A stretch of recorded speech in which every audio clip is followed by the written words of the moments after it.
largest egg producer finds bird flu in chickens at a Texas plant. Weather. Devastating tornadoes rip through the heart of the United States. Inspiration. A breast cancer survivor completed the journey of chemotherapy and now begins a future one of matrimony or sports. Michael Jordan is shown on a photo with Diddy. LeBron James has a video extolling the virtues of a Diddy party. This has been yet another Beating a Dead Horse presentation. We got you covered. BS3 Network, in association with Comey Media Incorporated, proudly present The Morning Shift with Cole Johnson. Live every weekday at 8 a.m. Eastern, 7 a.m. Central.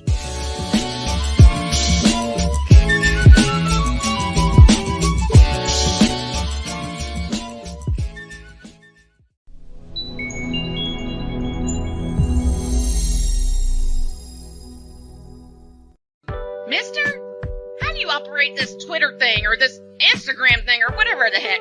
You're supposed to know all this stuff. Anyway, welcome back to the show. Did you ever have one of those mornings?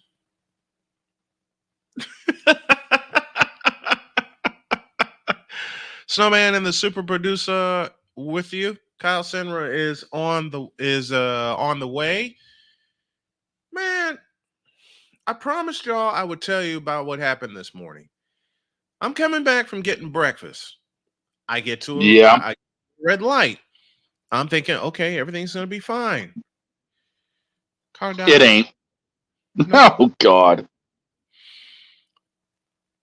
But for the first time in my life, or the first time in a while, I didn't panic. I rolled the windows up and cussed like George Carlin for about 10 minutes. But I do the same. But I truly didn't panic. So 911 was my next call. They pinpointed me, and the North Vernon Police Department, God bless them, came flying in, and they assessed the situation and said, let's get you over to Casey's and see what we can do about getting you some gas so you can get home. So, in neutral, got to Casey's, and the good folks at Casey's, Tina, my good friend, who's the manager there, the morning manager there, you know, they got me some gas. I got home. And then there was a meeting I was supposed to be a part of. What? And all the guy said was, handle it. We'll be ready. I handled it. They were ready. And here we are. Flexibility, brother. It's what we do. Flexibility is a weapon and a half, isn't it? It is. It really is. Well, we got a treat for you tomorrow, and it's this. Passionate. Come after me. I'm a man. I'm 40. Unflinching. Let's go back to losing. Parking was easier. Unrelenting. They're not going to keep him off the field tonight. Totally. This one has a chance. Deeds.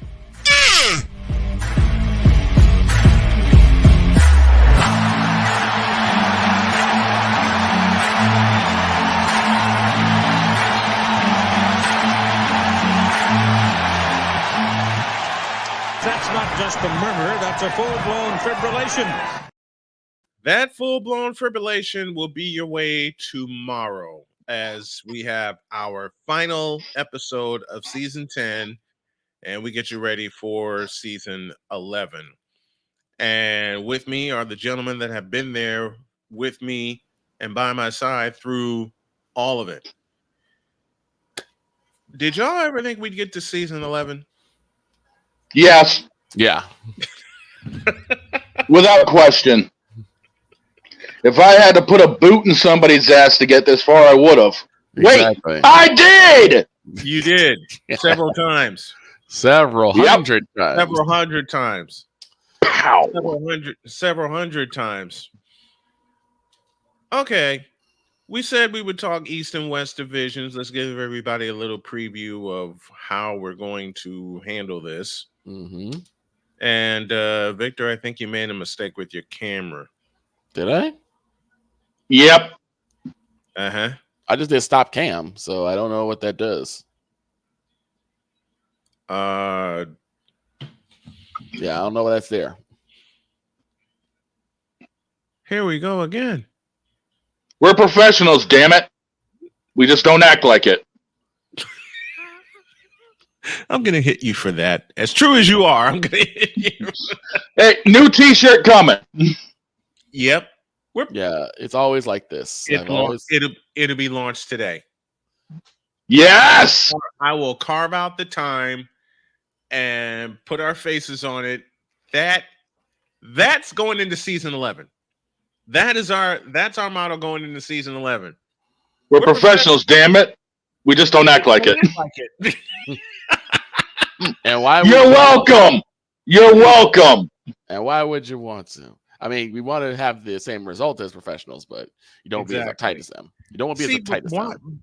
But see, why do we get criticized? And I asked Diana, who had just interviewed me some time back. Mm-hmm. She says, "What makes your network different?" Simple. We don't talk politics. No, because politics has no place in sports. I'm sorry. We don't talk outside. You're not wrong, Vic. You're not wrong. Mm-mm. But see, that's the problem. Salute to Nicola for that. Is that now mainstream media says politics isn't everything. Like, did you ever think that you would hear, presidential elections debates on First Take?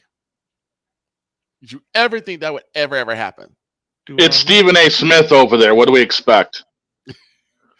Do I want to? Okay, I'll say this. What if it was like 10 years ago? What about 10 years ago? No. How about 20 years ago? No. That's my point. It's just the way the world is now. Yeah, but we don't need to do that because we stick with what we love. And let's be honest, none of us really love politics. We just tolerate them. I don't tolerate politics. My brother was the more political one. Yeah. You know what? I graduated from the school of George Carlin. And I learned about the political process. There are two ways I learned about the political process. Mm-hmm. One, I listened to George Carlin's comedy. Mm-hmm. And he did a baseball versus football. I remember that one. That's my favorite one too. I'm going to play that tomorrow. Secondly, I learned from my parents. Mm-hmm. While mom was yapping about the P word, my dad was teaching me to swing a baseball bat. There you go. Who do you think I listen to more? There you go. I mean, your mom was preparing you for the world that we now live in, but your dad was preparing for the world that you love to be in. And that happens. Going on a shirt. That happens. That's going on a shirt. That's Victor's special. But that's your what mom happens. Prepared you for the world you're going to be in. Your dad prepared you for the world you're going to love to be in. Yeah, that's going on. That's going on a shirt. Yeah, I'm saying it right now. That's going on a shirt. But the one that's two ideas. But the one that Shane came up with. Yeah. Professionals. We just don't act like it. We just don't act like it. Like I said, why would you? Exactly. Why would you? No. I'm doing some maintenance here. Leave the there we go. Got it. There we are. We are true pundits. We are true professionals. Yeah. Damn it. We just don't act like it. Just don't act like it. Mm-hmm. That'll be a clip in next season. Oh, way ahead of you. I'm going to clip the daylights out of that. And I already got an ad in my head. This is going to be dangerous next season. Especially now with me getting better at my video editing. Oh, dear Lord. Especially when one of us, either Shane, myself, or Victor, gets kicked after their team loses and we just spout out stuff. Mm-hmm. There's going to be a lot of that this season.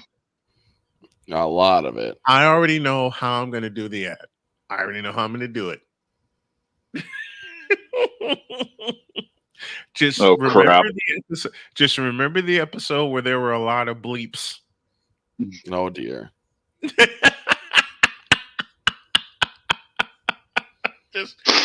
Just remember that. That's all I have to say. Oh God, I know what you're talking about too. You know the one I'm talking about. You know the episode I'm talking about. Yep. I will not mention his name. I will not mention the network's name. I will not mention the group's name. Good. Because it's Thursday. Because it is Thursday.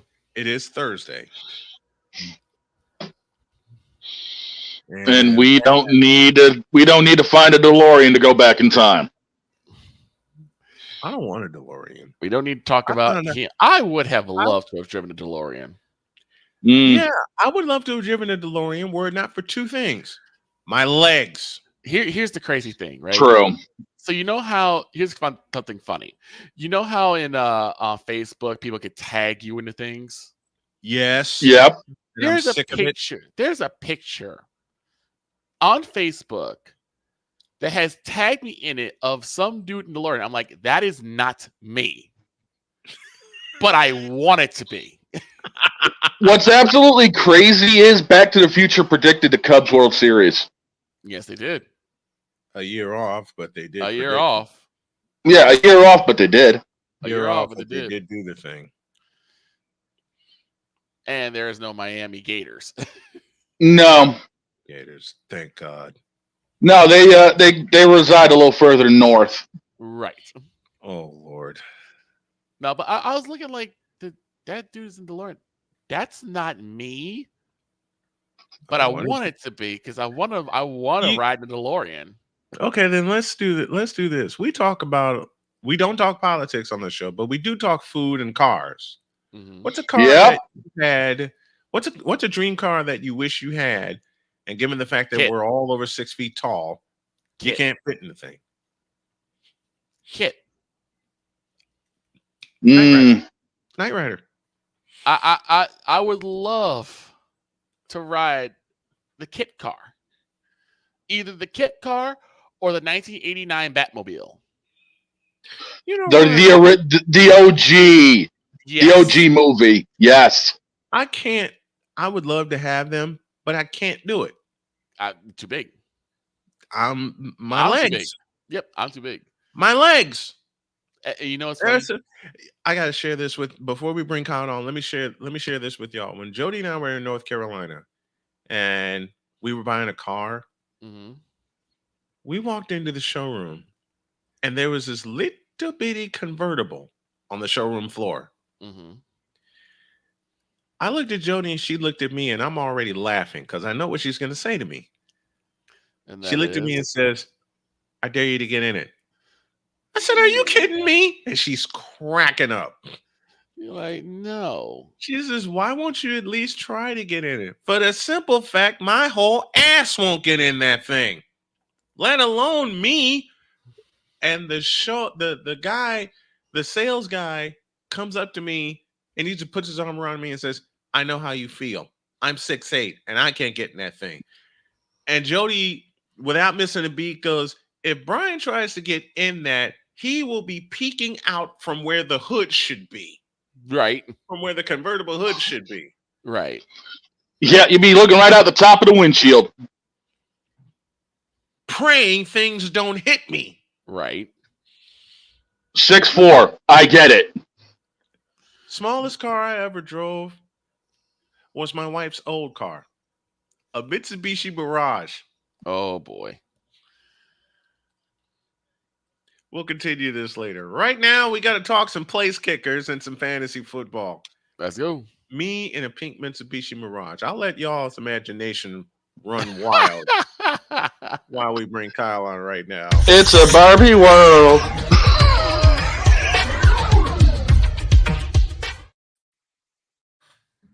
Here's Kyle Sandro joining us right now. What's up, Kyle? What a time to join! I got that conversation. You guys are awesome. Thanks for inviting me. Thanks for having me on again. Hey, thanks for coming on. We played a little dealer's choice, Kyle and I, during the week, and he threw two subjects at me. The first one was he wanted to talk about his biggest fantasy football rankings changes since the roster cut down. We'll start there. Biggest change is? Well, yeah. There's a few teams that changed because a player was leaving. I think of it's not even cut downs. Like I think back to last week, Jahan Dotson getting traded and like what that did for Washington. And even this morning, just before we came on, I had to tweak that because they signed Noah Brown. So Washington's been an offense where like the players have been fluctuating. I'll throw that one out at the end because I've got a name that I don't think anyone else has talked about that I think could be the wide receiver too there. So we'll save that one for the very end of the segment. But all right. I'm looking at the Chargers cutting Donald Parham. It might not seem like a big deal to most, but I had basically the three tight ends splitting almost equal target share and touchdowns, especially touchdowns. I had all three with 3 touchdowns projected. Target share was a little more spread out, so that was less impact, but that was 3 touchdowns from Parham that I had to distribute to the rest of the team. And so Hayden Hurst was the biggest beneficiary, who I think is the starting tight end. So I was able to boost his touchdowns up by a couple, and then I gave an extra one to Ladd McConkey. Just because the rookies are so tough to project. I still won't have McConkey ranked the highest of Chargers wide receivers. I moved him up 4 spots. He's still a couple spots behind Josh Palmer. That's still the Chargers receiver I think people should draft. But I've also been the one taking DJ Chark super late because he's so cheap. Because I think both Palmer and McConkey might be overpriced because everyone's expecting them. But I admit I have raised McConkey a little bit from that. Hayden Hurst has gone up 6 spots actually in the tight end rankings. Right now he's tight end 19 for me. So that's probably the biggest jumper. The guy that wasn't even in the tight end 2 range to now suddenly being a top 20 guy. You're probably still not drafting him unless you're waiting very late and multiple teams are taking multiple tight ends. In those instances, like I think he's a perfect guy that he's probably going to be available in the last round. And if not, he could be someone to be aggressive on early in the season, like even as early as if he's getting targets week 1 and he's still out there on the waiver wire and the tight end you drafted isn't, go drop them for Hayden Hurst. Like he'd be like that first kind of waiver priority. So I think the former first rounder, meshing with Herbert, I mean, he's had some good quarterbacks. He's had Joe Burrow and Lamar Jackson and now Herbert. So it's not to say it's the best quarterback he's ever had, but it's good, elite quality quarterback play. So better than what he had in Atlanta. This is true. Desmond Ridder, and we've talked about Atlanta a lot on this program throughout the summer. Another team is Denver, actually. Which actually, Atlanta. It's funny that Ridder got cut by the Cardinals, I think, too. It is weird. He's not that good. I think. You brought up Atlanta. You brought up Atlanta. My question is, with New England shipping Judon down to Atlanta, what has that done for their defense? I mean, certainly, I think it helps their defense. Pass rush seemed to be a thing that they were solely lacking, so he kind of fits an area of need for them. So I think they gave up a third for what is your it was a 3rd round. You can, especially if they can extend him long term, that'll be like pretty cheap to acquire someone of that caliber. So yeah, I think that was a solid, probably the best move Atlanta's made all off season because there's been a lot of questionable ones. That one I think is pretty smart. Yeah, did that actually end up helping their ranking out though? Is my question. In the defensive rankings? Yeah. Let me see where I have them. Probably not overly. Like they're still in the like outside the top 20 for me. So maybe they've gone up a spot or 2, but probably not enough that you should draft them. And to be honest, I'm all about week 1 matchups with defense anyway. I'm very much, I want to just, I suppose like, I'm going to play it week to week with defenses essentially. They get to Pittsburgh week 1. So that's actually a decent enough matchup where you might want to target Russell Wilson. So that could be a team where like, if you're again, waiting till the absolute very last round to draft your defense, which is what I usually do. I usually just, who of the good week 1 matchups of the teams available? You probably do worse than targeting Russell Wilson with Pittsburgh. So I think they're an option. I would say the Bengals are a team that they're playing the Patriots week 1. It looks like it's going to be Jacoby Brissett. Yes, it will be. That's my favorite late round defensive target because they're not a defense that's really being drafted highly. Like even in my rankings, I think I've got them at 16 right now. But that's a team that I might take because the rankings are for full season rankings, and I find that tough because it's the one position I really don't approach from a full season perspective. So like the full season rankings on defense to me are difficult. Yeah, like the Ravens are the number one defense, but they're playing the Chiefs week 1. Like I don't want to draft the Ravens and have to start them. I'll wait for someone to get frustrated with them, and if they want to drop them, I'll pick them up then. And if not, then I'm not going to worry about it. Like, for me, going after the top defenses is never really the best strategy. Yeah. I'd rather go after the best kickers, which we'll talk about, I guess, in the kicker strategy. I'm willing to usually take the kicker before the last round. Like that's the position where between the two, I'd rather reach on a kicker because I find with kickers it's so random. It's tough to go like outside of avoid bad weather games. What makes a good matchup for a kicker? An offense could be projected to score a ton of points, but then get stalled in the red zone, ton of field goals, and that's actually the matchup you want. In other instances, like it could be highest scoring offense scores a touchdown every time. The kicker gets 6 points for 6 point after attempts. But that's it, right? So it's so tough that I tend to just if I have a kicker that is scoring within the top 10, top 12 of the league. I'll just ride with them all the way because those spike weeks could come as opposed to try and really pick the matchups. Whereas defense, I'm very much week to week. Like I will take a defense week 1 and I'll drop them immediately if another better matchup comes up. And I'm just going to play like that through the course of the whole season. So if you're taking a defense, I think Falcons could make sense with the Steelers. But again, I think the Bengals, their defense that's probably readily available that plays the Patriots week 1. Like, that's a great matchup. I want to target Jacoby Brissett. As a New England fan, that hurt. As a Patriots fan, that hurt. I'm sorry. But see, where's the lie? There isn't one. That's the problem. That's what makes it hurt the worst. So there is. Yes, exactly. What's another big change that you saw, Kyle? So actually, there's a lot of AFC West teams because we're going to talk about Denver and we're going to talk about the Raiders. Denver cutting Tim Patrick. He was projected to get enough target share and touchdowns to where it actually did impact things quite a bit. So a lot of Denver players went up. Josh Reynolds ended up being the biggest beneficiary because I think he now is pretty easily the wide receiver 2 unless the rookies step up. And I also include Marvin Mims in that, like the guys that are unproven. Reynolds is proven in the NFL. So I think behind Cortland Sutton, he could be the number 2 guy. He went up 14 spots in my wide receiver rankings. Trey Tucker ended up going up 15 spots. I think I was just too low in general. I didn't maybe react enough to the news of Michael Gallup retiring because that was from a while ago. But as I was kind of reviewing target share, I think it was Jalen Guyton getting cut that forced me. Okay, I've got to revise the target share again, and it's not super significant. But then I realized when Gallup got cut, I didn't raise Tucker enough according to the 10% target share range. I think I had him at like the 7%, but I think he'll get into that double digit amount and be probably the 4th, 5th target on the team at the worst. So I raised Trey Tucker 15 spots in my rankings. We have a 49ers player, so this will make Snowman happy. With the news that Elijah Mitchell, not cut, but it was put on IR for the season. Jordan Mason looks like the main backup, so I had to raise him significantly. And I love Mason.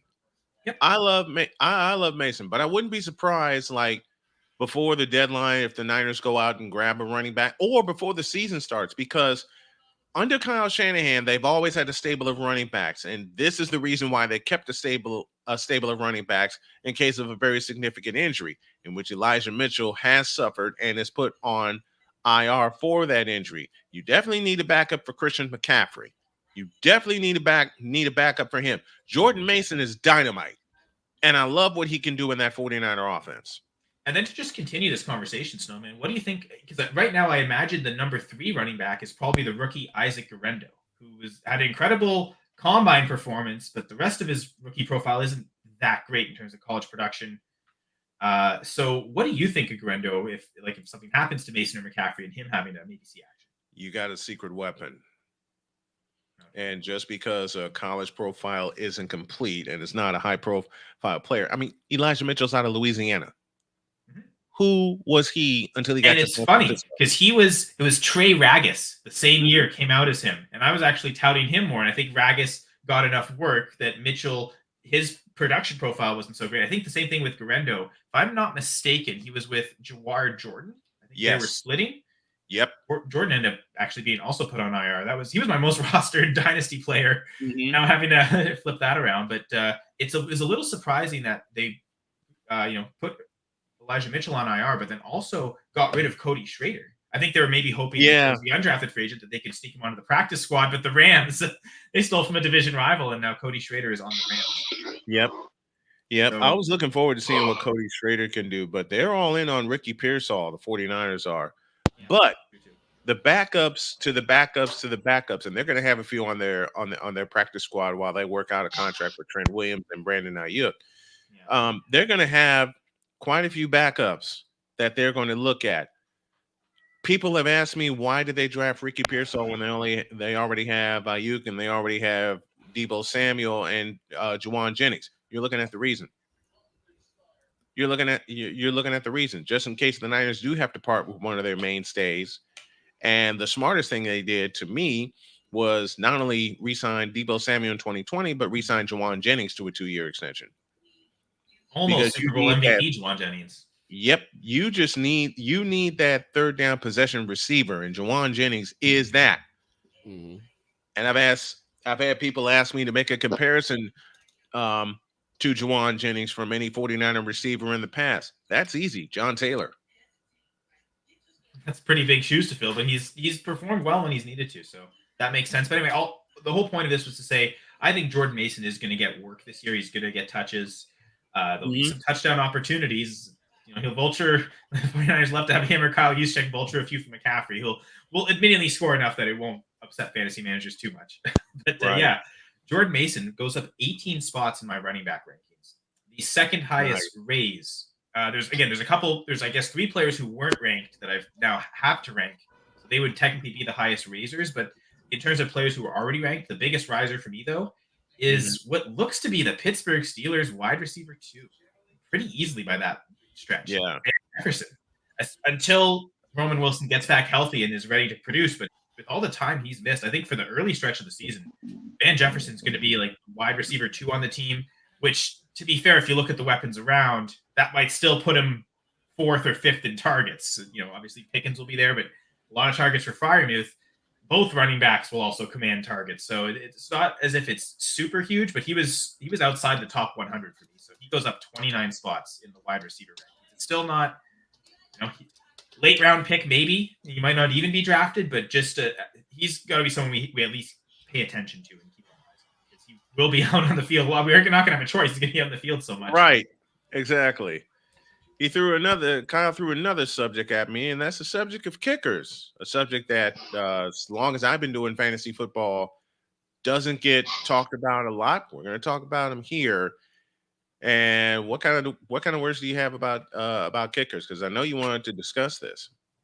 Yeah, well, it's mostly because as I was going through this morning and updating the rankings, I realized that I hadn't updated my kicker rankings. So naturally, so you're right. It doesn't get talked about enough. Even I don't talk about it enough. Someone who does, though, her name is Linda on Twitter. Fairly big following. She's with Matthew Berry's Fantasy Life, specifically doing the kicker rankings there.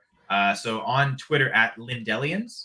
And based on her rankings, she has Jake Moody as the number 1 kicker. So I'm going to also follow Linda going forward on this and rank Jake Moody even ahead of Justin Tucker as the number 1 kicker in fantasy. Now that's wild. That's wild to have Jake Moody in fantasy rankings as the number 1 kicker, but I can also see why. See, with the 49er offense, there is a fatal flaw, and I've spoken about this before. When they get in the red zone, sometimes they get so bogged down that they settle for field goals. Hence the ranking of Jake Moody. Would I love for that to change? Absolutely. But I understand why Jake Moody is ranked where he is, even ahead of Justin Tucker. Who else is in your top 5? So basically that would be Tucker and Butker would be the next 2 and 3. Brandon Aubrey from the Dallas Cowboys, another team that the offense often operates, and kind of like the 49ers. Like last year were good years for the Cowboys and the 49ers in terms of scoring touchdowns in the red zone. Right. Yeah. Did they unlock something that goes forward, or is it just natural touchdown regression where you get one of those seasons where everything works, and then it's really tough to have it work as efficiently the very next year? Teams adjust, so It is. maybe buy into that as well with both kickers in that sense. So Brandon Aubrey at number 4, and then Jake Elliott with the Eagles at number 5. But I think the other thing too that like helped Moody last year was how many extra points he kicked. So any of those offenses really can have this just explosive season where I remember the year Peyton Manning threw over 50 touchdowns. Matt Prater was the number 1 kicker. And I think they had like 75 offensive touchdowns. So that was 75 points just on without even kicking a field goal that you got from Prater. Then any times they didn't score, if they were close enough for him to get field goal chances, I think he had less field goals than most people, but just the sheer number of point afters was so much higher than everyone else that it made up such a difference that even on the field goal disadvantage he had, no one else could catch him. So I guess all 5 of those teams have that chance where if they get that 60 to 70 touchdown season offensively, those kickers whoever the kicker is will probably be the number 1 kicker for that team, because just point afters. As much as we think, 60-yard field goals are nice, but man, if you have an offense that is consistently scoring touchdowns, eventually, you might get a game where, 7 touchdowns, 7 points. That's not so great for a kicker, but if it accumulates over the course of a season, where you'll have such a high floor for your kicker that they'll never. I had 0 points for my kicker. They missed a 1 field goal. I got negative points. You're not really going to get that necessarily with these guys because of the sheer number. Right. Yeah. Yeah, and it reminds me of 1994 with the 49ers when they were the highest scoring team in the league, and they had a rookie kicker by the name of Doug Bryan. And he had the most points among kickers because Steve Young and the Niners were busy marching it into the end zone every chance they got. And especially kicked into high gear, and we've talked about this before, after they got drilled by Philadelphia at Candlestick Park 40-8, it woke him up. And then they just ran through the rest of the season. You also have to think about how much pressure's taken off a kicker when it's more of a chip shot rather than you have to use the long boot to get points on the board. But then there's still the legend of Justin Tucker. Okay, there's still the legend of Justin Tucker. Banged one off of the crossbar. And it hopped up and went through. I'm talking about the 66-yarder at Detroit with room to spare. Yeah. And when you saw the football come down slowly, you're realizing it hit the back of the net. Yeah. How's that? And it could make sense why people do most of the time will rank him as the number 1 kicker. I don't think you can go wrong with either. But man, you can't. The advantage with Moody is that he's probably going to go a lot later in drafts than Tucker. So if you don't want to go, you want to let other people take kickers really early. Moody's probably going to be there in the last couple of rounds. So he might be a really smart kicker target as well. And then I had 3 players that were not on my rankings at all that jumped into the rankings because of recent events. So we start with the Colts. I was kind of slating Jelani Woods to be the number 1 tight end. The athletic profile, what he showed as a rookie a couple of years ago was enough that I was going to bank on that more than anything. Especially with touchdowns, not a huge target share because I think they were all going to split. And it'll probably still be the case here. But with him not scoring those touchdowns, who does that go to? Well, I ranked until kicker 45, and both Kylan Granson and Mo Alley Cox fell outside that range. I think Granson had just missed the top 45, so he was close to being in the rankings, but I believe Mo Alley Cox was outside the top 50. Yeah. And now they've both jumped. Granson, because I think he's listed as the Colts starting tight end. I expect he's going to get the biggest target share for any Colts tight end. He was in this. I think before Woods got cut, I had him in the 7%, 7.3. Now he's close to 10%. So enough to think that he'll at least get targets most of the time and be a safer floor. But historically, Mo Alley Cox has been the better touchdown producer. So he's the one I think that'll benefit from what would have been Jelani Woods touchdowns. Yeah. So he's gone up drastically in the rankings. I still have Granson ranked the highest at tight end 33. Mo Alley Cox hits the top 40, though, at tight end 39. And then I guess the one last surprise I was going to share is who do I think will be the Commanders' wide receiver 2? heard a lot of people, maybe rightfully so, talk about the name McCaffrey. You know how good that is in San Francisco. The rookie Luke McCaffrey. He could certainly immediately make that leap and be that. They did just sign Noah Brown, so that's gotten some talk.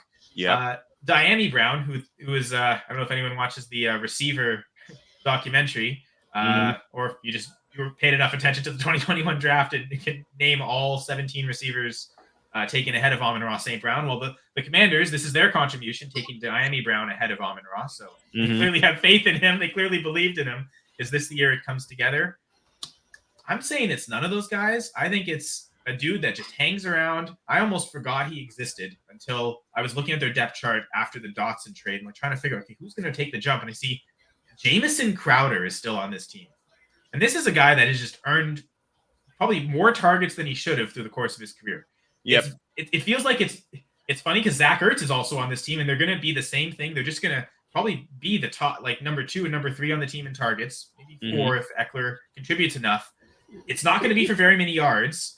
It's going to be catch it and fall down. It'll be like almost infuriating because you have these like more athletic, talented players that you'd like to get the ball to, but these guys just know how to run routes and know how to get open. And for a rookie QB like Daniels, he might rely on that more than what we want him to. So I think if you're going to draft any Commanders receiver that's not Terry McLaurin, I think it's actually Jamison Crowder. Now, he's not super high in my rankings, but it also shows that none of them are super high in my rankings.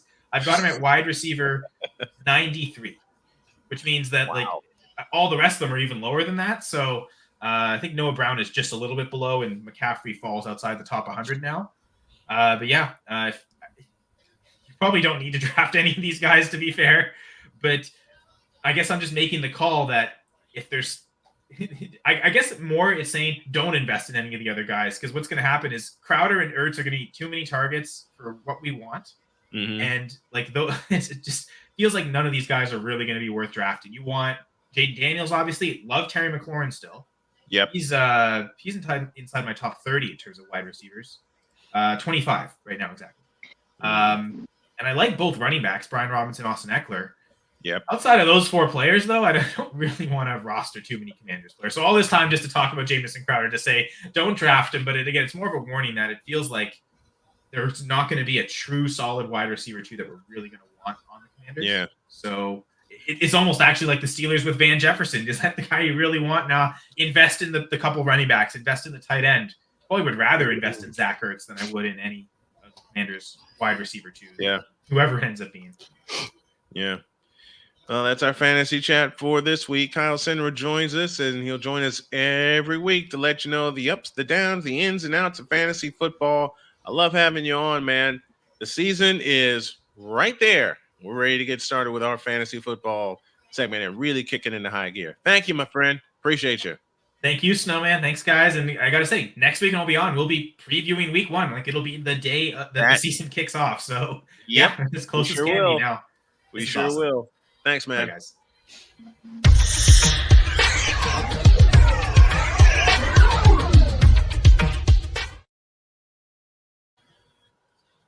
Oh, boy. Week 1 is Yep. Week 1 is next week. Oh, boy. It's starting all over again. And again, and again, and again. And Binks is... I heard that. Right? That's Binks. Binks is giving me a message, so I better give y'all one. We'll be back.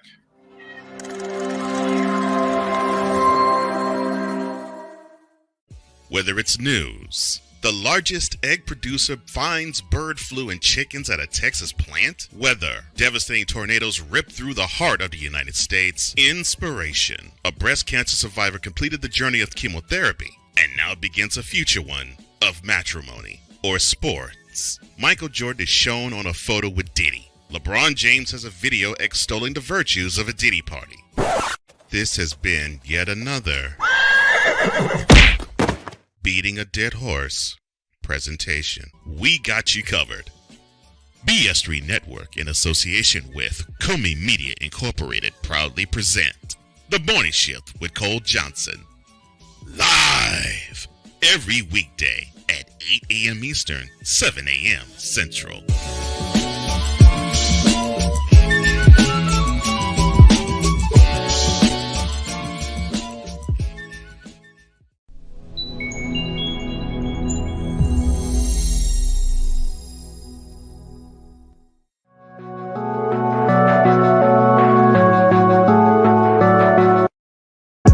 want to do a TED Talk, but I don't have anything to talk about yet. I'm getting there. Life is for the living. We're not here that long. You can learn anything you want to learn without any money spent. What do I really enjoy? What do I really want out of life?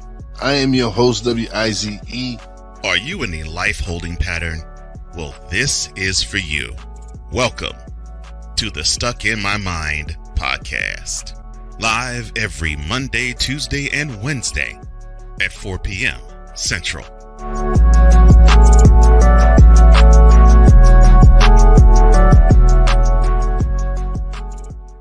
Hey everybody, Snowman here. Looking for the best way to experience live events? Well, SeatGeek has you covered. With just a few taps on your phone, you can find the best seats for concerts, sports, theater, and more. Don't miss out on unforgettable moments. Download the SeatGeek app today and get ready for an experience like no other. Each ticket is vetted for authenticity and ranked on a 1 to 10 scale. And right now, if you sign up and use the code SNOWMAN, you will get $20 off of your first purchase. That's only through the power of SeatGeek, where fans can fan.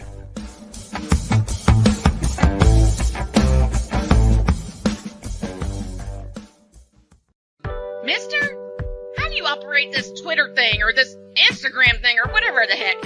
You're supposed to know all this stuff. Anyway, welcome back to the show. 14 after the hour, and now it's time to talk East and West divisions. All right. And where do we start? NFC. NFC West? NFC East. Oh, boy. I knew that was coming because my turn will be later. Okay. Yeah, boy. I'll put it in the form of a question. Okay. Is there anybody that can beat Philadelphia in this division? I say no. Yes. No. I say yes.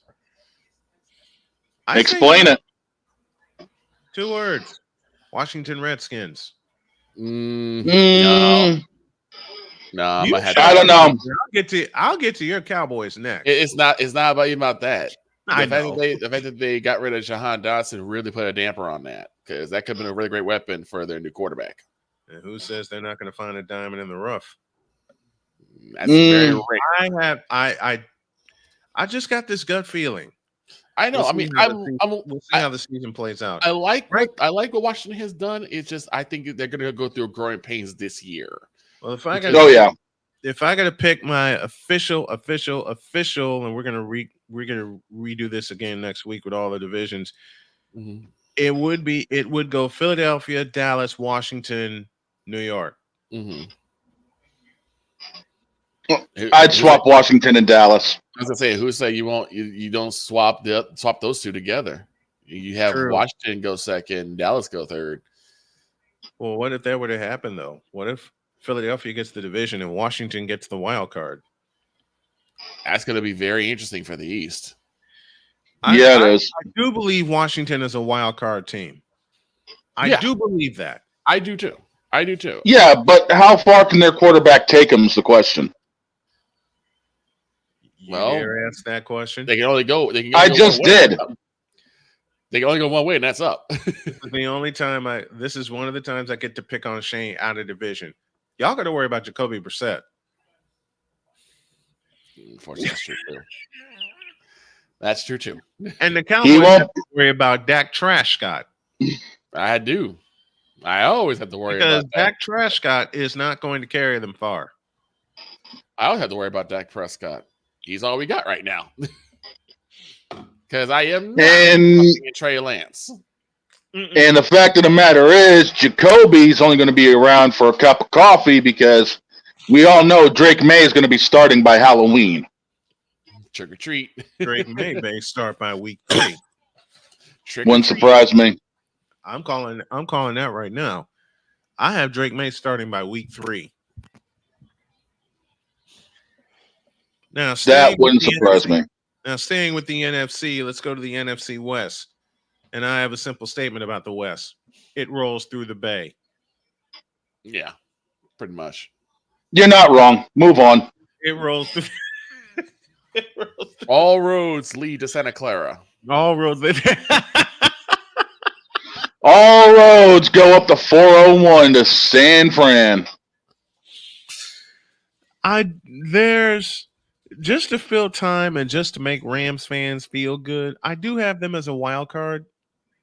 Puka Nacua is all of that. Tutu Atwell is all of that. I love you, Matthew Stafford, but they're 36 years old. I will say that the Rams are still the Rams. They still have they still were Super Bowl champions. They can they still got some left in the tank. Oh, they got a lot left. Yeah, but they got a lot, but it ain't gonna be this year. They're just not beating San Francisco. Well, no one's beating San Francisco. Who the hell is Kansas City? For the next 3 years, no one in the NFC West is gonna even touch San Fran. I mean, Seattle might get lucky, but I doubt it. Let me bring up a very, very good show, Pain and Game Pick'ems with our boy A Pizzle and Company. Mm-hmm. Do you know they actually picked Arizona to win at least 7 games this year? You mean Call of Duty is going to quit playing Call of Duty? I'd have to see the rest. I'd have to see that schedule. To see it to believe it. I have to see that schedule to believe that. Let's do that. I'd have to see Arizona's schedule. Let's do that right now to see if that's possible. Because I do not see 7 wins. No, I don't even. I do not see 7 wins for the Arizona Cardinals. And while we're talking about Cardinals, let's just get their season up here right now. Because every pundit that I've spoken to says that the Cardinals are improving. I just have one question. What are they watching? Where are they watching? I'm a little confused. Where are they? Okay. So week 1. First of all, they go to Buffalo. Which they're going to get. And they're getting wrecked. Yeah, they're getting spanked there. They're getting run over. Second game, they host the Rams. And that's a train wreck. Toss-up game, but I give it to the Rams. The Rams are going to hit the Cardinals with 400. Mm-hmm. Then there's week 3. They're getting smoked by the Lions. The Detroit Lions. That's a beating and a half. Yeah. Week 4, they see the Washington Redskins. That's 2 beatings. Mm-hmm. 3 if you look at October 6th. No, that's 4 beatings. The Lions get a beating and a half. Because the October 6th is 2 beatings in one game. And then San Fran, that's 4 beatings in one game. He said 2 beatings in one game. That's 4 beatings in one game. Explain the 4 beatings in one game, if you would, kind sir. I mean, look. Call of Duty is going to get destroyed by Bosa. Then that poor defense of the Arizona Cardinals, which has shown some signs of improvement, is going to have to contend with the Hydra of Brandon Ayuk, Deebo Samuel, George Animal Kittle, Christian McCaffrey, and then all headed by the head of the snake, Brock Purdy. Sounds like the bloodline. I take that back. 6 beatings. Yeah, the head of the table. 6 beatings. 6 beatings. They're going to get bloodlined. I'm going to tell you that right now. It's 6 beatings. And the 49ers signed Leonard Floyd in the offseason. So 7.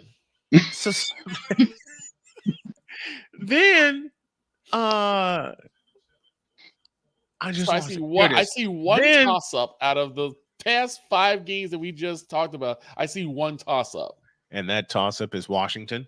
No, the Rams. The Rams. Yeah. You know what? They could sneak out and beat the Rams, but I don't think so. I don't think so. I said it's a toss-up, but they got to go to Lambeau Field. That's another beat. They got to go to Lambeau Field and face a true quarterback in Jordan Love. That's another beating. And then they face Justin Herbert and the San Diego Chargers. Now, that's a game I think they can win because I still think that San Diego is trying to get the stench from Brandon Staley off of them. And that's going to take a while. I agree. That's going to take a while. Yeah. 6 days, and that's on Monday Night Football. 6 days after that, they face, oh boy, Tua Tagovailoa, Tyreek Hill, and the Dolphins.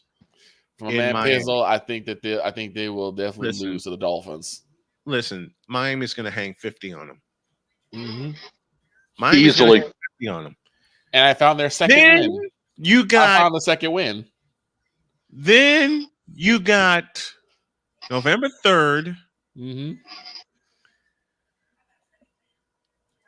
against the Chicago Bears. This is the Cardinals' second win. Yeah. This is the Cardinals' second win. Victor? Yes. You're not going to like me for this. What? You're not going to like this one. Why? Scoreless tie. No. We all know you want anarchy, damn it. Let's just be real here. I am. You really think it's going to go scoreless? No. You got Call of Booty on one side and Caleb Williams on the other. But see, then that brings about a very interesting proposition. What's that? What if this becomes Caleb Williams' breakout game?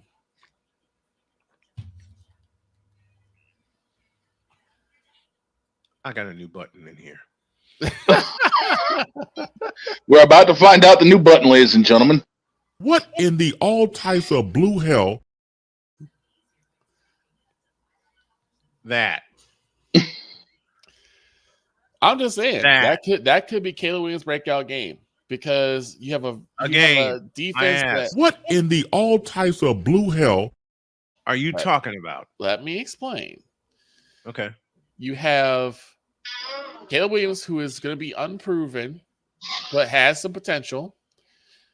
The defensive line of the Cardinals, I am not scared of, and I think even the offensive line of the Bears can handle them. I could be wrong, but I think even Xbox. You hear that sound? That was Xbox. That sound should tell you everything you need to know about this explanation. Disconnect from server. And as far as the secondary goes, it's secondary. Nice. It's secondary, right? It's the secondary. This could give Rome This could give Rome a good game, and it could possibly even help out that struggling number one receiver, DJ Moore. I'm just saying, I would not be surprised if Caleb Williams has a decent game against the Cardinals. I love you, Victor, but what in the all types of blue hell have you been drinking today?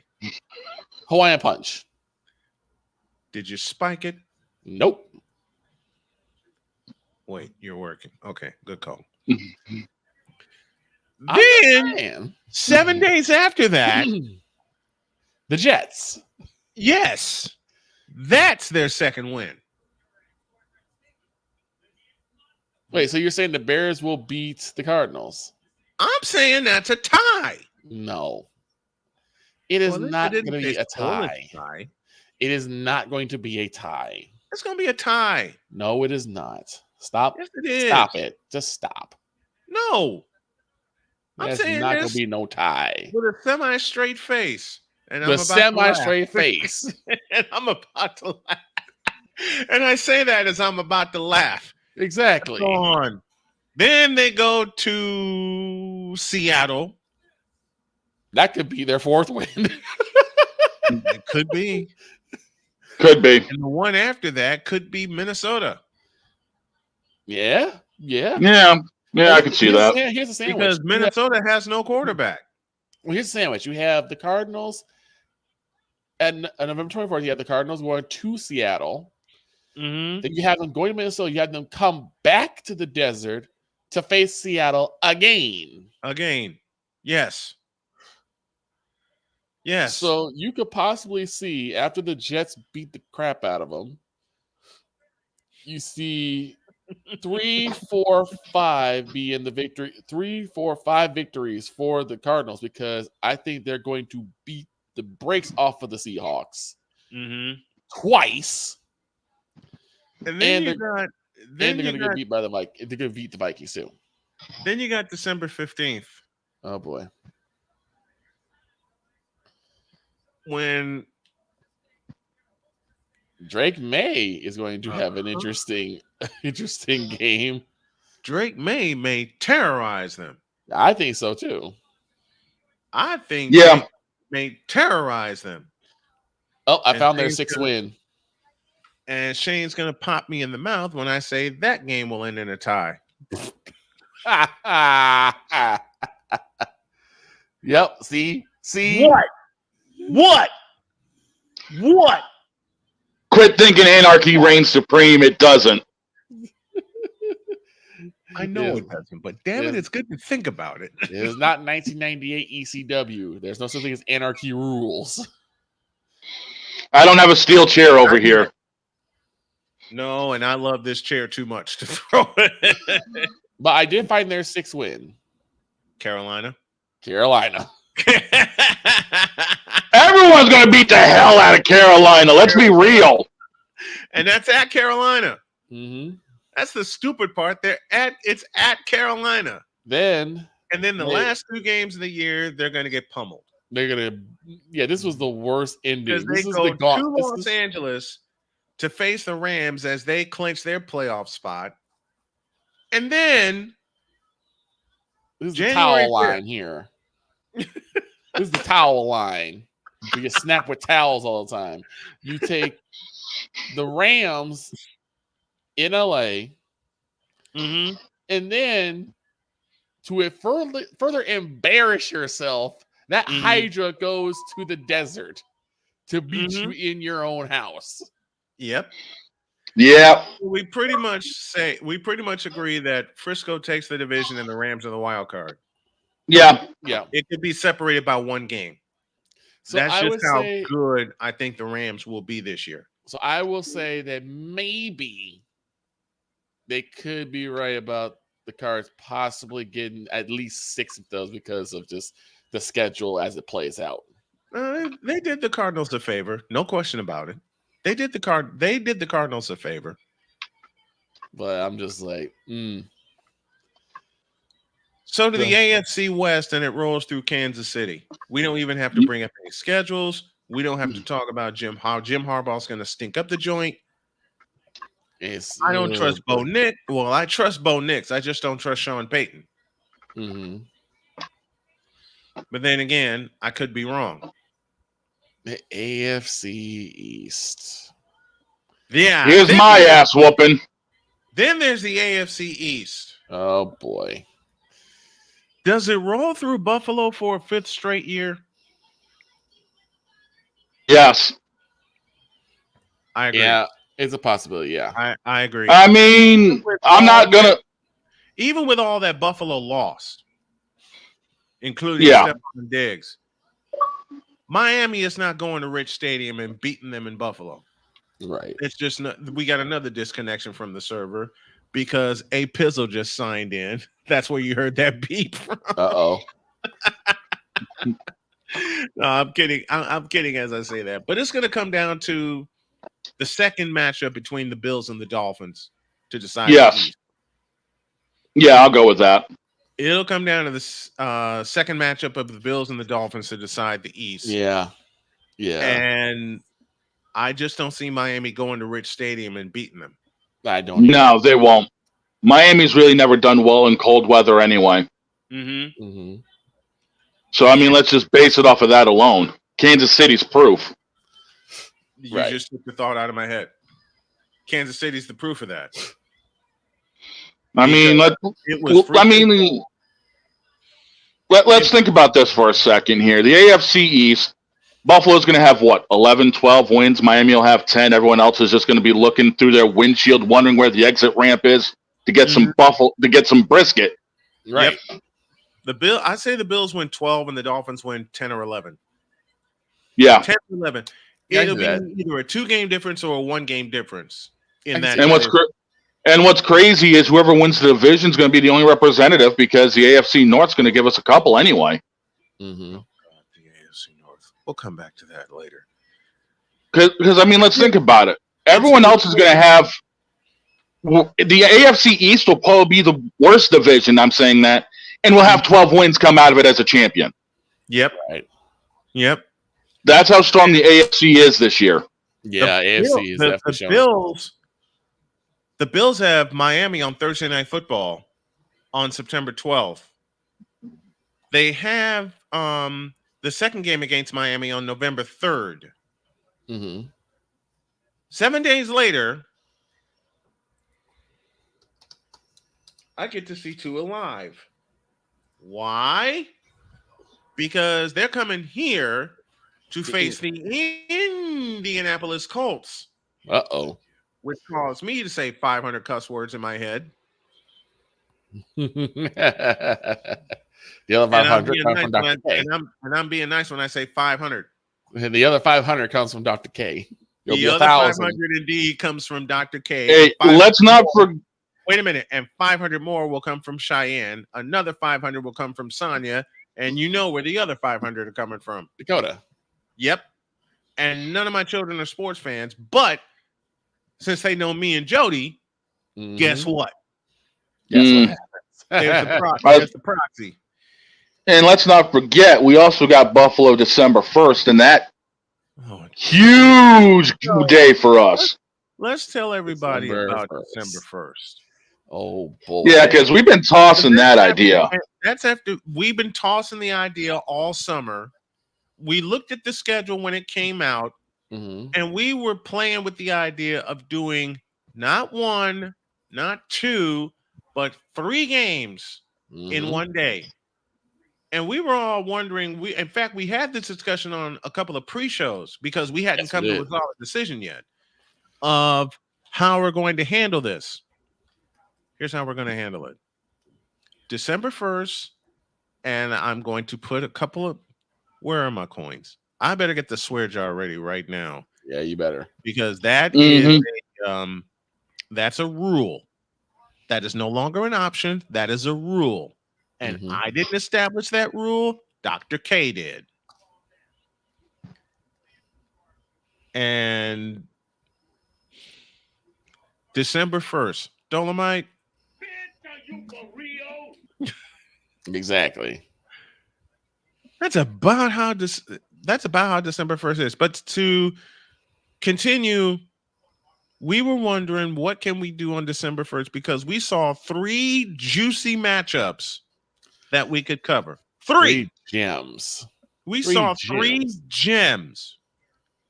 You got the early game, which the early game, which is Shane's Patriots taking on Dr. K's Colts. Yep. Which makes Shane say, "You golden blank staggered black skeleton and blinkety pipe punk are you trying to do? Of all that low dirty." And I got what December 1st is going to be a royal. Yep. Don't worry, I got my coins ready too. Like I said, I got them ready. December 1st is going to be a royal bitch. Yep. Because our leadoff game, we're going to do 3 games that day, and it's going to be a fundraising day. The first game will be the New England Patriots taking on the Indianapolis Colts, which means the only talking I'm doing that week, besides to my family, will be to Matt Taylor. Yes. That's the only time I'm going to be on that week because it's Thanksgiving. The week after Thanksgiving, we're taking that week off. We're taking Thanksgiving week off. We're taking the week after off to prepare for this. The second game is Cool McCain's Philadelphia Eagles taking on Dr. Charles Faulkner's Baltimore Ravens. That's what I think really made this juicy for us. Yes. It did. Think about it. The Eagles and the Ravens. And that's the 4:30 game. And that's going to be a lot of on the ground running. That should be a very physical Victor, on the ground. Victor, what'd you say? That's a game that'll complete in an hour because both teams love running the football. Yep. Derrick Henry goes for 250. Calling it now. Derrick Henry's about to make mincemeat out of those linebackers. Derrick Henry's running for 250. Saquon, if he's healthy, could get $175. Yeah, easily. It's gonna be a testament of how well that defensive line of both teams are. Mm-hmm. That's the second game. The third and final game. The nightcap. The NBC. Where I would usually be asleep. Right. I would usually be in my wife's arms and her in mine asleep. But no! The schedule makers decided to mess with you. Here's the button. The schedule makers decided to with me and make the third and final game the San Francisco 49ers going to Rich Stadium to face Josh Allen and the Buffalo Bills. Let me say that again. The third and final game, the San Francisco 49ers at the Buffalo Bills. Chris, what in the all types of blue hell are y'all trying to do to us? I have no idea. And let's think about this. All three games have the potential to be cold weather games. That's true, too. Because you got to think about it being in Foxborough. You got to think about it being in Baltimore. And you got to think about Orchard Park. Orchard Park. Yep. Off the water, and that lake effect snow can be nasty in December. Yes, it when can. I lived in lake effect snow, it ain't pretty. So needless to say, weather could wreak havoc on the first. Weather and winds. I would not be surprised. Weather and wind. I wouldn't be either. Weather, wind, Jacoby Brissett. I'm sorry. Rude. That's just wrong, damn it. But am I though? No. I was gonna say, but am I? No. No. I mean, we played y'all in Germany. Germany. Yeah. In a dome. I know. Germany? Yipe! Yeah. I know I should have taken that left turn at Albuquerque. Anybody who recognizes those voice inflections know the exact cartoon where that came from. Mm-hmm.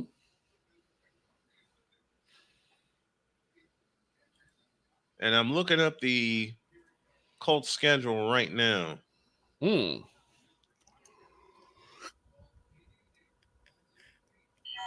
Wait a minute. Where is it? I'm about to look for it too. Oh, excuse me. Indianapolis Colts. The Indianapolis Colts. Okay. I have it in front of me. We host Houston, go to Green Bay, beat up the Bears, beat up Russell Wilson and the Steelers. Yep. Smack around Trevor Lawrence and the Jaguars. Yeah. The Titans are going to get run over. Yes, they are. A shootout with the Dolphins. A shootout with the Texans. Yep. Beat up Minnesota. Yep. Beat up the Bills to piss them off. Yeah. Beat up the Jets to piss them off. Yes. And it is in Foxborough. I thought it was in Indy. Nope, it's in Foxborough at Gillette. Nope. December 1st. We get to go to Foxborough and beat the piss out of the Patriots. You also have to contend with the Lions before that. Man, look. Man, you just wrong for that. That's a 60-point game. Whoever has the ball last in that game will win. Yeah. Colts and the Lions. You get to beat the Titans up again and the Broncos. In Denver. We get to go to Denver and beat their ass. We get to see the Titans again. Then we go to the Giants, and then we close with the Jaguars. And as strange as this will sound, that may decide the South Division. Yeah, that could. That wouldn't surprise me. That may decide the South Division. Well, we know Jacksonville won't be in it. Tony Khan's too busy screwing around with everything else. Yeah, but then 2 years ago happened. True. Then 2 years ago happened.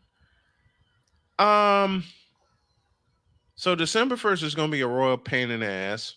Yep. Because we got 3 games. The West, we agree, will go through Frisco.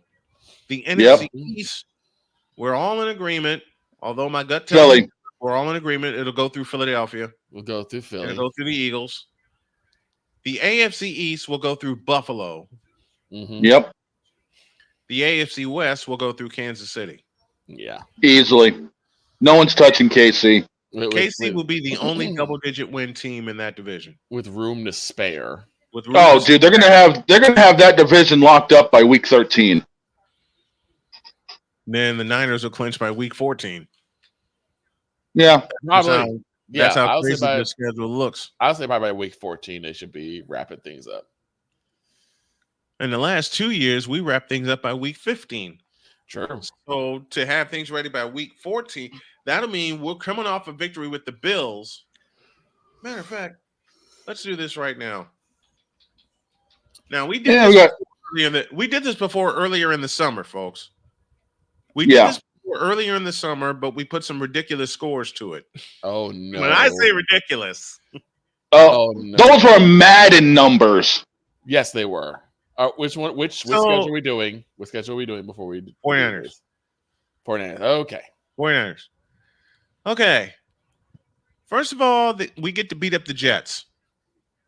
Yes. They hang 45 on the Jets. That's Monday night too. Someone did not like the Jets.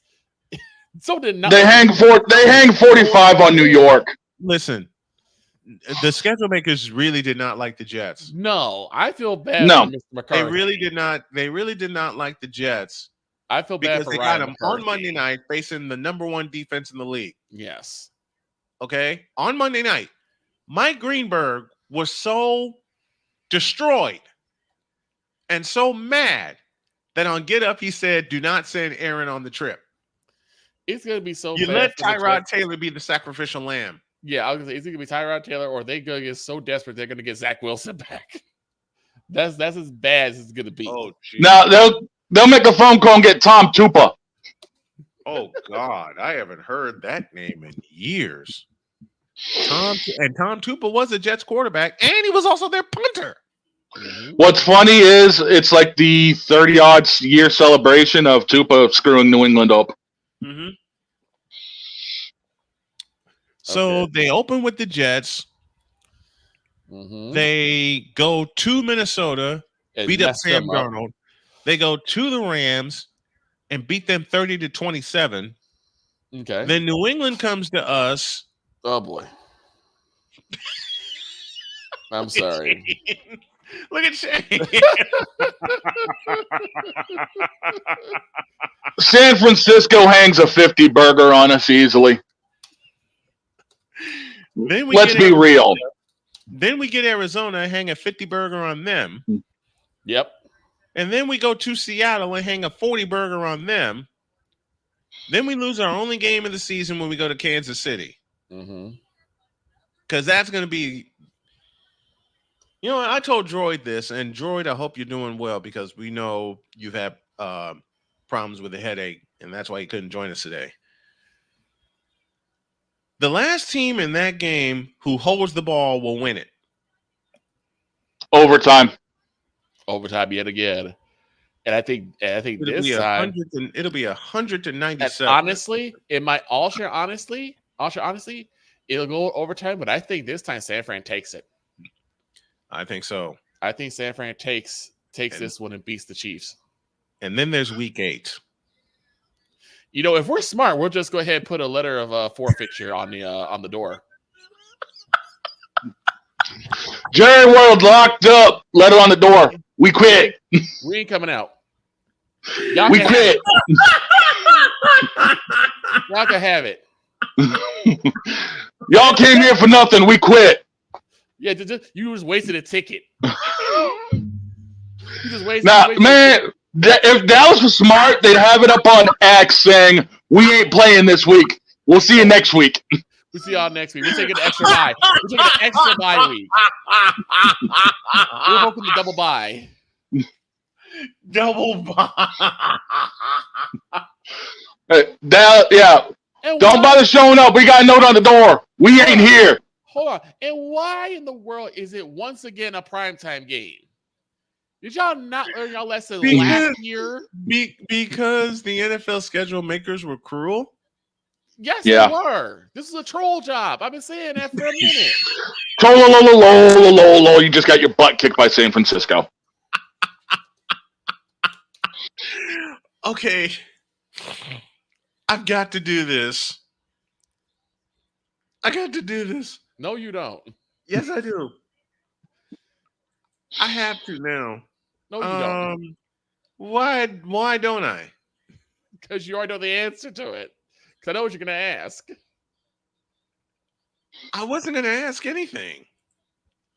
Sure you weren't. I wasn't. We put on the door. You just wasted a ticket. We ain't coming out. I quit. Door's locked. Go home. I quit. Oh my gosh. Ooh. What'd you say? That's a troll game? That is a troll game. Why is that a troll game? As if I didn't know. That is a massive troll game. So you're telling me, Victor, and it's fairly obvious. Hold on. What's up? I just saw something across my timeline. And it said Steph Curry just got an extension. Oh, I know that. For $62 million. And he's finishing his career with the Warriors. That just hit. I'm like, $62 million, man. He just got an extent 1 year. One year. Listen, I'll tell you, to stay with Golden State through 2027 when he hangs him up. Mm-hmm. I'll tell you why they did that deal. I'll tell you exactly why they did that deal. Give you 3 reasons. 1, Klay Thompson is gone. Right. 2, they're keeping parts of the core together. And 3, where is it? But think about this. Victor?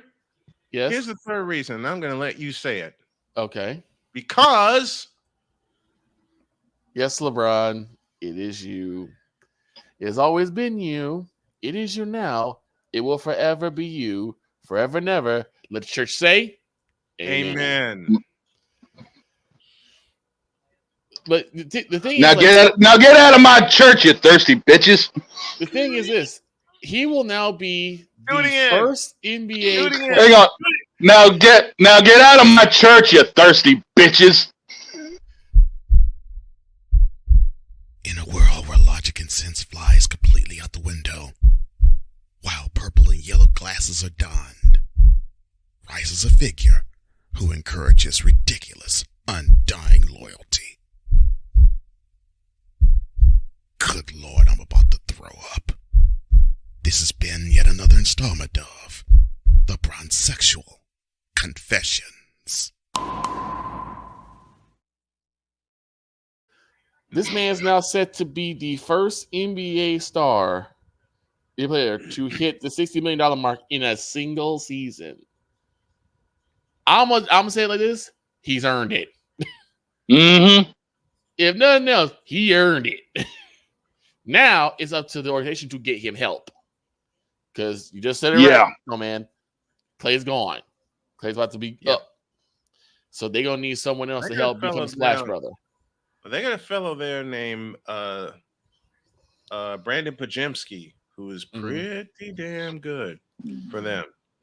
Now, damn good. Back to the San Francisco 49ers. Basically, wasting a trip. It's wasting a ticket. What? Well, they're not wasting a ticket. They sure are wasting a ticket. Y'all are. No, we at home. Wrong. Wait, is it Santa Clara? It's in Santa Clara. Oh, then we ain't showing up. It's at Levi Stadium. We'll say it via email. We ain't coming. Plane's out of gas. We ain't going. Right, plane's out of gas. Plane crashed. We all ghosts now. We ain't coming. Wait. We got lost. We got lost, so we won't lose. We heard we're going to Levi's, and I thought we were going to this actual store, not going out west. Right? We ain't got nothing to do with the Bay. We don't want nothing to do with the Bay. We out. We good. We don't. They don't want that smoke. We'll go somewhere else. We'll be good. We'll go to Carolina. We'll see you there. We'll go to Chicago. We'll put the Bears to 49 again and beat them. He said replace the. Okay, I'm gonna be serious. Replace the 49ers with the Panthers as their opponent for Week 8. I'll be serious. I'll be serious. It's going to suck either way because it's the 49ers. And you know what the game theme is for that? That we keep losing? No. What's the theme? Something Victor hates playfully because of George Kittle. Oh, no. It's National Tight Ends Day. Oh. I don't hate that. That. I love tight ends, so. It's National Tight Ends Day. I like the tight end position. Wait a minute. It's National Tight Ends Day on October 27th. Right. I like the tight end position. You got Desmond Clark, Jeremy Shockey, now George Animal Kittle. I've always been a fan of the tight end position, not only as really great blockers, but also as great receivers. Okay. So I can't get mad at that. That at Week 8. We get a bye at Week 9. You get 2 buys. Because the Cowboys is a bye anyway.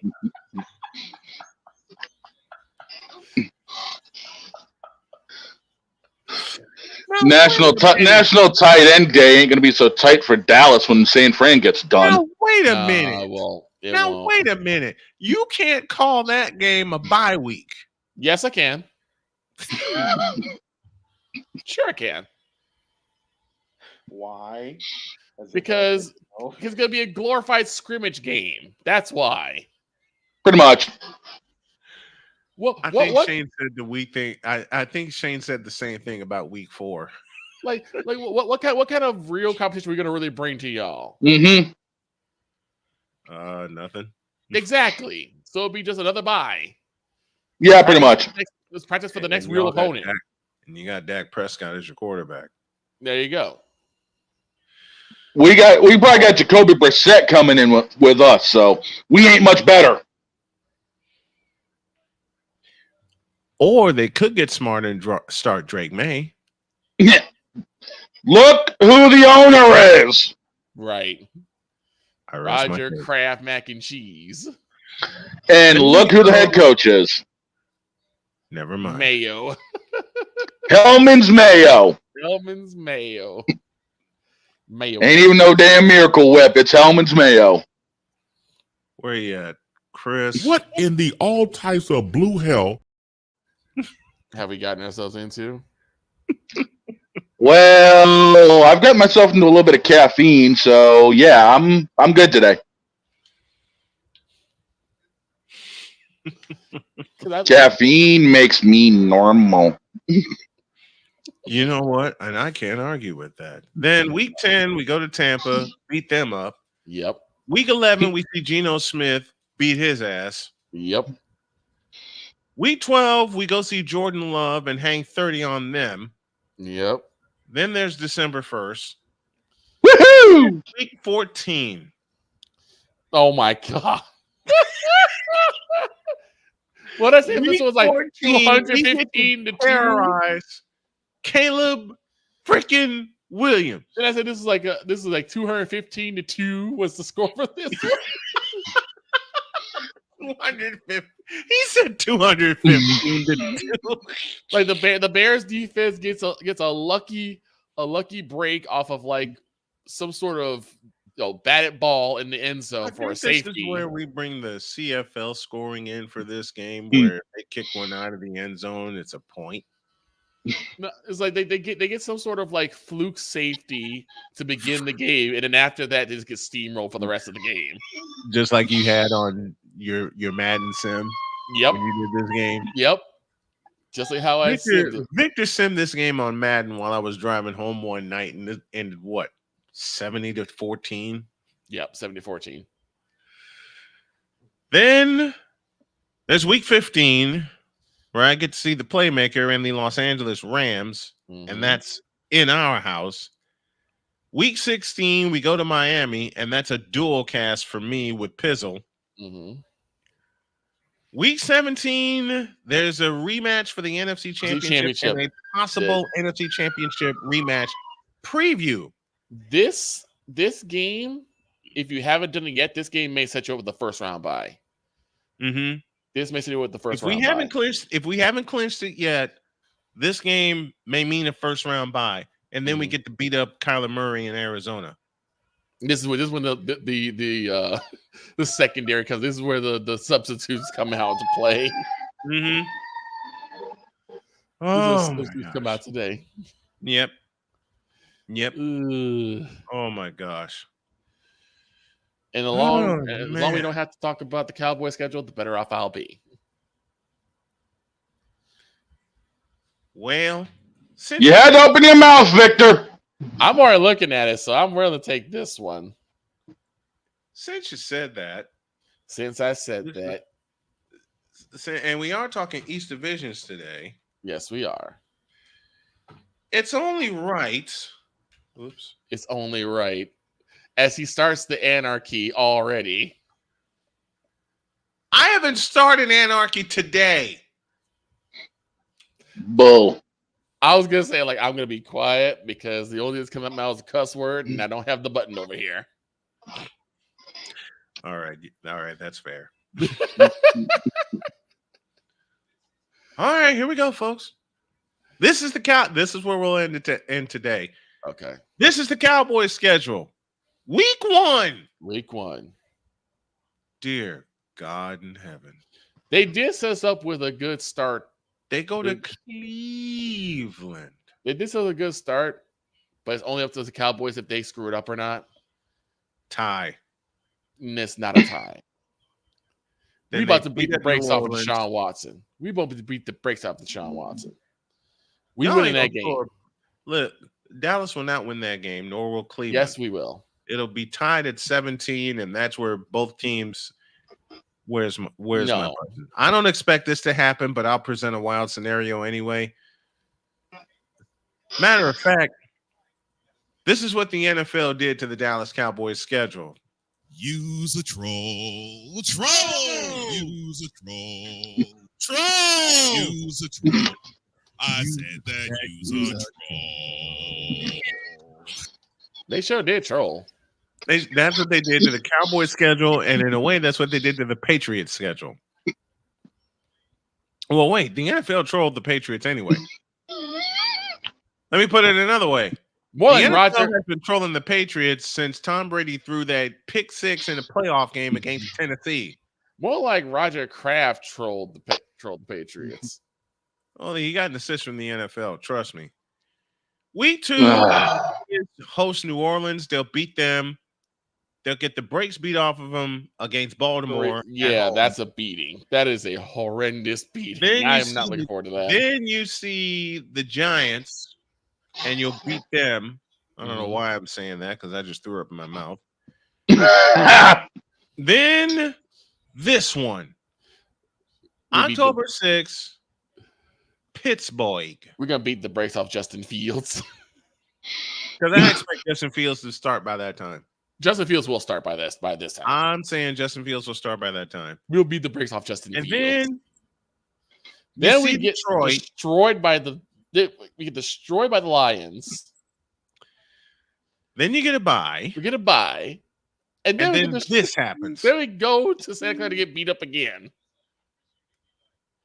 What a troll job. Troll job.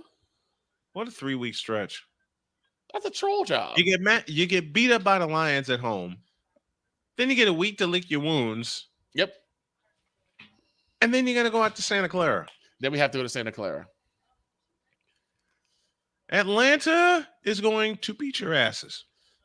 Atlanta's going to be a tough match, but I think we have because you ain't beating Philadelphia and you're not beating Houston. No, neither one of those. I'm just saying that now. You ain't beating Philadelphia and you ain't beating Houston. Unless a sheer stroke of luck happens, we'll lose. Unless a miracle happens, we'll and lose. CJ Stroud is not playing. Well, I'm not even counting that. I think we might get lucky against the Eagles because we have gotten lucky against the Eagles the past couple of years. We ain't winning against the Texans. CJ Stroud is just that dude. Then you go to Washington to face the Redskins, and you're going to lose. That's gonna be a tough match. They always play us tough. Then you get to beat up the Giants. You get to beat up Burrow and beat up Carolina. Yep. And then Faker Mayfield's going to pull a miracle out of his ass. I doubt that, but it's a possibility. Then you go to Philadelphia and get beat up again. And then you host the Washington Redskins to close the season. And we'll probably lose that one too. We usually split with Washington. Mm-hmm. You just split with But them. You're not beating Philadelphia this year. Probably not. No. Doubtful. We got lucky last couple times, but I'm not sure if we'll get lucky again. Mm-hmm. We got lucky last time. Look at week 6. Week 6, you see Detroit. Then week 7. Week 6, you see Detroit, and you end up with an.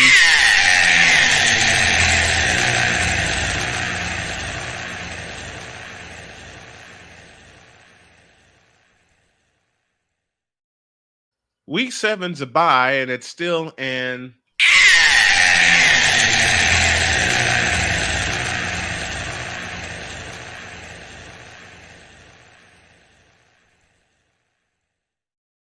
Well, we'll find a way. And then there's week 8. And we'll find a way. We'll find a way. If there's a way to lose the bye week, we'll probably find a way to do it. You and a few other teams. Yes. All right. We're running over. We're going to get out of here. Have a great day. God bless. Remember to make your next move your best move. And always remember, if your dreams don't scare you, they're simply not big enough. Dream big, do bigger. We are, and we hope you all are too. The final show of the 10th season is tomorrow. So long, everybody.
What will season 11 bring?